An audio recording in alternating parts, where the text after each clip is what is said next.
Hello everyone, welcome back to my YouTube channel. This is Kashish Mindrata. हम knapsack कर रहे थे। नैपसैक में हमने 3 वीडियोस की थी, ठीक है। तो 2 वीडियोस थी बीच में 01 नैपसैक पे।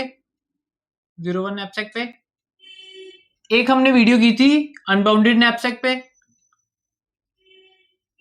अब क्या है कि ये जो वीडियो है coin change 1 and coin change 2, ये है अनबाउंडेड नैपसैक की डेरिवेटिव्स कि मतलब अनबाउंडेड नैपसैक अगर आपको आता है तो जस्ट आपको रिलेट करना है कि ये प्रॉब्लम अनबाउंडेड नैपसैक कैसे है। तो क्या है कि दोनों प्रॉब्लम सेम ही वे में है, तो इसलिए दोनों को मैं सेम ही वीडियो में कवर कर रहा हूँ। तो ये क्वेश्चन समझने से पहले हम अनबाउंडेड नैपसैक पे चले जाते हैं। अनबाउंडेड नैपसैक में हमने क्या किया था, एक बार फटाफट रिवाइज कर लेते हैं। अनबाउंडेड नैपसैक में हमारे पास क्या था, अगर आपने वो वीडियो नहीं देखी तो आई सुजेस्ट कि आप पहले मेरी वो वीडियो जाके जरूर देखें, तो इससे काफी आसान हो जाएगी।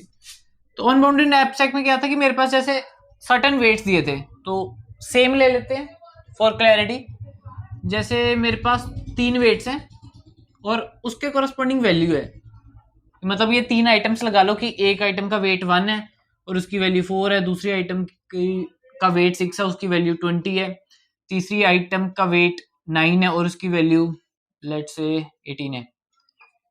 और हमारे पास एक फाइनल वेट होता था बैग का वेट, मान लो को वो बैग का वेट है 50। मतलब क्या है कि मेरे पास एक बैग है which can hold maximum 50 amount, ठीक है, let's say 50 units, which can hold maximum of 50 units. तो क्या है कि अगर ये मैं आइटम बीच में डालता हूं तो मेरा 1 यूनिट यूज हो जाएगा बीच में से, ठीक है। तो अगर मैं ये सिलेक्ट किया तो मेरा वेट हो गया 1 और मेरी जो वैल्यू होगी 4।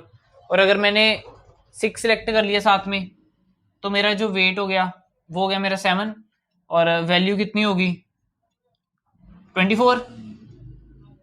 मैं सेम आइटम को ज्यादा बार भी यूज कर सकता हूँ, मतलब अनबाउंडेड नैपसैक है, मतलब एक आइटम को मैं एक से ज्यादा बार भी यूज कर सकता हूँ। तो अगर मैंने 116 लिया तो मेरा वेट कितना हो गया 8 और उसकी वैल्यू कितनी होगी मेरी 28।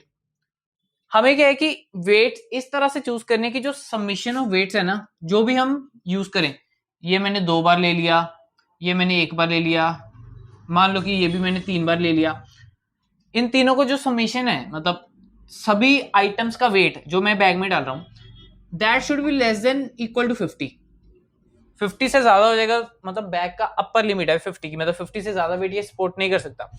तो मेरे पास कॉन्स्ट्रेंट था कि जो भी आइटम्स मैं चूज करूंगा उसकी जो समेशन ऑफ वेट्स हैं that should be less than equals to 50। ये हमारी कॉन्स्ट्रेंट थी और उस कॉन्स्ट्रेंट के कॉरस्पॉन्डिंग हमें क्या चीज मैक्सिमाइज या मिनिमाइज करनी थी, उस कॉन्स्ट्रेंट के कॉरस्पॉन्डिंग हमें क्या करना था, मैक्सिमाइज समेशन ऑफ वैल्यूज। कि मेरे को कंस्ट्रेंट ये था कि सबमिशन ऑफ जो वेट था that should be less then 50, और क्या है कि हमें वेट्स इस तरह से चूज करने थे कि उसकी वैल्यू मैक्सिमाइज हो जाए, ठीक है। तो ये प्रॉब्लम थी और ये प्रॉब्लम हम का सोल्यूशन क्या था कि हमारे पास कोई भी आइटम है, so we have 2 choices, either to include that और नॉट इंक्लूड दैट। तो मैंने उसमें क्या किया था कि जैसे मेरी अनबाउंडेड नैपसैक की प्रॉब्लम है, दैट डिपेंड्स अपॉन 2 वेरिएबल्स। पहला n कि कितने मेरे पास एलिमेंट्स हैं, दूसरा था कि मेरे पास वेट कितना है, अभी वेट कितना बाकी है। तो मैंने कहा था कि ये मेरी मेन प्रॉब्लम है, तो क्या है कि I can write the main problem as this, कि ये मेरी मेन प्रॉब्लम है कि मेरे पास ये वेट्स हैं और मेरे को इससे मिला के 50 बनाना है। अब क्या है कि यहां से क्या है कि मैं एक एक एलिमेंट पे डिसीजन लूंगा, क्योंकि ये मल्टीपल इंक्लूड एक्सक्लूड प्रॉब्लम है, तो एक एलिमेंट को या तो मैं इंक्लूड कर सकता हूं या एक्सक्लूड कर सकता हूं, ठीक है। तो अगर मैं इंक्लूड करूंगा आइटम को तो क्या हो गया, मान लो कि ये मेरा बैग था, तो बैग में क्या है कि मैंने अब एक आइटम पे डिसीजन लेना है, तो मैं बैग में आइटम डाल सकता हूं या नहीं डाल सकता। तो अगर मेरे पास 3 एलिमेंट्स है तो I can put first element और सेकंड एलिमेंट और लास्ट, तो मतलब कुछ भी कर सकता हूँ। बट क्या है कि 3 एलिमेंट्स है तो डिसीजन किसी एक एलिमेंट पे लेना है एट ए टाइम, तो मैं लास्ट पे ले लेता हूँ, कोई फर्क नहीं पड़ता। तो क्या है कि अब मैं डिसाइड कर रहा हूँ कि मेरे को 9 को बैग में यूज करना है कि नहीं। तो अगर तो मैं बैग में 9 डाल देता हूँ तो क्या है कि मैं दूसरी बार दोबारा भी तो 9 डाल सकता हूँ, क्योंकि ये मल्टीपल इंक्लूड एक्सक्लूड है कि अगर मैंने एक बार 9 डाल दिया तो दूसरी बार भी तो मैं 9 डाल सकता हूँ। तो क्या है कि ये तो सेट मेरा ऐसे कैसे ही रहेगा, बट क्या है कि जो वेट मेरा है वो कम हो जाएगा। तो 50 में से 9 चले गए तो वेट कितना हो गया मेरा 41, और इस बैग की मेरी वैल्यू कितनी होगी 18। तो सिमिलरली ये अगर मैं इसको नहीं इंक्लूड करता 9 को, तो मेरी जो वैल्यूज, तो मेरे पास जो चॉइस बचती थी कि बैग में क्या क्या डालना है, तो वो सिर्फ 16 रह जाएगी, क्योंकि 9 को मैंने एक्सक्लूड ही कर दिया। Means I don't want to include 9। तो क्या है कि मैंने इंक्लूड नहीं किया तो वेट सेम रहा, बैग में मैंने डाला नहीं तो इसकी वैल्यू अभी 0 की 0 ही रहेगी, वैल्यू पहले 0 थी। और क्या है कि बैग का वेट भी कुछ नहीं हुआ, बैग में कुछ डाला नहीं है। तो ऐसे हमने कहा था कि हर एक पॉइंट पे डिसीजन लेना है, वैसे ही इसके नीचे भी डिसीजन लेंगे कि इस पॉइंट पे फिर मैं 9 पे डिसीजन लूंगा, क्योंकि लास्ट एलिमेंट अभी भी 9 है, तो इस एलिमेंट पे मैं 9 को इंक्लूड करूंगा, इस पे मैं 9 को एक्सक्लूड करूंगा, तो ऐसे ऐसे चलता रहेगा। तो अगर मैं इसको वेरिएबल्स की फॉर्म में लिखूं, जो चीज मैंने इधर रिप्रेजेंट की है, तो मैं कैसे रिप्रेजेंट कर सकता था? मेरे पास दो वेरिएबल्स है, एक तो ये अमाउंट टोटल वेट, और एक ये नंबर ऑफ आइटम्स। तो number of items and total weight था। तो इधर से मेरे दो सब प्रॉब्लम्स जा रही थी। अगर मैंने लास्ट आइटम को इंक्लूड किया, तो अगर मेरे n आइटम्स है तो लास्ट मेरी कौन सी होगी? n-1 पे। तो क्या है कि मेरे को डिसीजन कौन से पे लेना था? n-1 आइटम पे। तो या तो मैं उसे इंक्लूड कर सकता हूँ या एक्सक्लूड कर सकता हूँ। तो अगर मैंने इंक्लूड किया आइटम, तो क्या है कि मेरी उतनी की उतनी आइटम्स रही नेक्स्ट डिसीजन के लिए। और क्या है कि वेट मेरा कम हो गया। वेट कितना हो गया मेरा? Wait minus ARR of n-1। और अगर मैंने नहीं इंक्लूड किया तो क्या हो गया? मेरी आइटम्स कम होगी और क्या है कि बट वेट मेरा सेम रहा। ठीक है, तो ऐसे मेरा डिसीजन ट्री बन रहा था। ये डिसीजन ट्री इसमें भी ऐसे ही बनेगा। मैं बताता हूँ कैसे रिलेट करने हमें। बस फर्क होता है कि इन दोनों से मेरे को आंसर कैसे लेके आना है। इसमें क्या था? मेरे को मैक्सिमाइज करनी थी वैल्यू। तो अब मैं इसमें एक और चीज आएगी कि जैसे ही मैंने आइटम को इंक्लूड किया, तो ये था कि उसमें से मैंने सब वेट सब्ट्रैक्ट कर दिया। वेट सब्ट्रैक्ट करने के बाद क्या था कि मेरा इतना वेट बनाना है मेरे को n आइटम्स के साथ।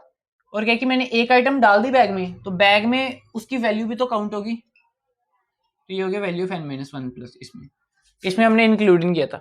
तो अब क्या है कि इस ये थी मैक्सिमाइज वाली प्रॉब्लम, तो हम क्या करेंगे? मैक्सिमाइज कर देंगे इसकी वैल्यू। मतलब ये सब प्रॉब्लम या ये सब प्रॉब्लम, इसमें से जिसका रिजल्ट मैक्सिमम आएगा वो मेरी फाइनल वैल्यू होगी। ठीक है, इसमें क्या है कि जब हम कोड करेंगे थोड़ा सा होता है कि जैसे मेरे को ये चेक करना होता है कि जो लास्ट आइटम है वो टोटल वेट से ज्यादा तो नहीं है। उस केस में हमें क्या है कि एक ही चॉइस होती थी कि जैसे मेरे पास ये है, इस केस से सिर्फ मेरे यही बनेगा। कब? जब मेरा ये चीज नेगेटिव हो जाएगी। ये चीज नेगेटिव का मतलब क्या है कि मेरी जो लास्ट आइटम है वो टोटल वेट से ज्यादा है। तो वो आप चेक कर सकते हो इफ एल्स लगा के।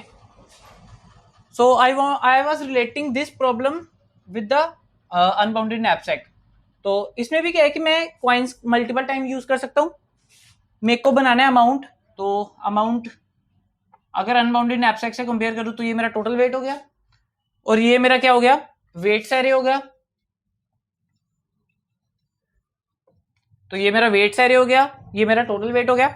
इसमें वैल्यू कुछ नहीं है, बस हमें ये करना है कि ये जो कंस्ट्रेंट है, ये कंस्ट्रेंट मेरा क्या बन जाएगा कि जो समेशन ऑफ वेट है वो मेरा टोटल वेट के इक्वल होना चाहिए। जैसे इसमें 12 है, इसमें लेस देन इक्वल टू था। इसमें क्या था कि हमें आइटम चूज करनी थी ताकि दिस अमाउंट के इक्वल बन जाए। तो summation of weight equals to 12 हो गया। तो कंस्ट्रेंट में सिर्फ ये चेंज आया मेरा। ठीक है, और क्या है कि मेरे को इसमें क्या करना था? कॉइन चेंज 1 में क्या करना है मेरे को? जो भी आइटम्स मैं यूज करूंगा, कि जैसे मैंने ये ले लिया 1 1 1 1, ये ले लिया। मान लो कि इसका सम बन रहा है 9, नहीं बन रहा। मान लो कि ये मैंने लिया 3 बार, मैंने 1 ले लिया, 1 बार 9 ले लिया, तो ये 4 आइटम्स होगी। अगर मैं 12 बनाना होता तो मैं ऐसे भी बना सकता था 6 6। तो इसमें 2 आइटम्स थी। तो मिनिमम क्या है कि मैं 2 आइटम्स को चूज करके 12 बना सकता हूँ। तो वही मेरे को बताना था कॉइन चेंज 1 में। मेरे को यूज करने थे मिनिमम कॉइन्स।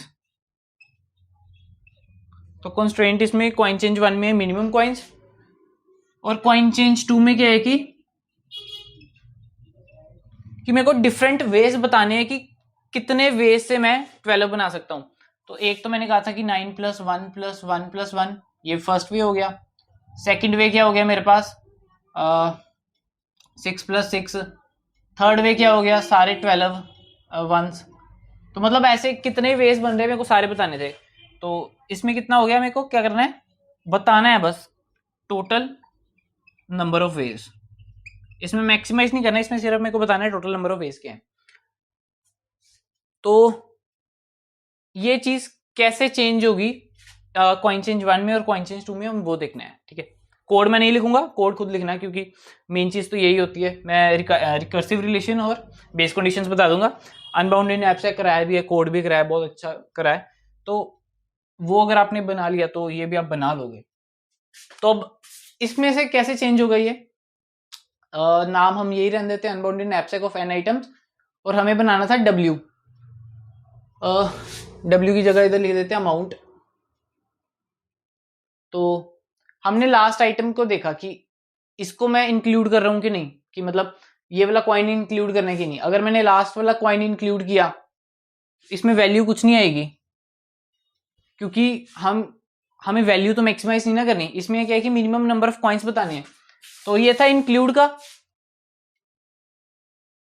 तो ये मैंने क्या होगा कि एक कॉइन इंक्लूड कर लिया, कि लास्ट वाला कॉइन था मैंने इंक्लूड कर लिया, तो क्या हो गया मेरा, दिस डिनोट्स की नंबर ऑफ कॉइन्स। तो प्रॉब्लम क्या होगी ये वाली मेरी, उसमें ये रिटर्न कर रही थी मैक्सिमम वैल्यू, इसमें ये रिटर्न करेगी मेरी मिनिमम कॉइन्स। तो मैं क्या करूंगा कि ये मेरी सब प्रॉब्लम बन जाएगी 1+, क्योंकि मैंने इंक्लूड कर लिया कॉइन। तो मेरा जो टोटल आंसर है कॉइन्स है जितना, तो उसमें एक कॉइन तो मैंने इंक्लूड कर लिया, प्लस उस कॉइन का वेट मैंने माइनस कर दिया, कि एक कॉइन को इंक्लूड कर दिया। उसके बाद मेरी ये सब प्रॉब्लम बच गई। उसका जो आंसर आएगा, either that would be my minimum coins answer, और अगर मैंने उसे नहीं इंक्लूड किया तो मतलब मेरी क्या बन जाएगी, ये मैक्सिमाइज की जगह minimise 1+ unbounded knapsack of n and this one and this one. तो ये जरा सा थोड़ा सा चेंज मेरे को करने से ये मेरी कॉइन चेंज 1 बन गई। ठीक है, तो इसमें अब बेस कंडीशंस देख लेते हैं एक बार। बेस कंडीशन इसमें क्या होगी, हमारे पास दो वेरिएबल्स है n। अगर n की वैल्यू मेरी 0 हुई, रेफरेंस रिलेशन देख लिया हमने कॉइन चेंज 1 का, बेस कंडीशन देखते हैं। अब अगर n की वैल्यू 0 हुई, n की वैल्यू 0 का मतलब क्या है कि मेरे पास खाली है। अब अमाउंट 0 देखते हैं पहले। अगर मेरा अमाउंट 0 है,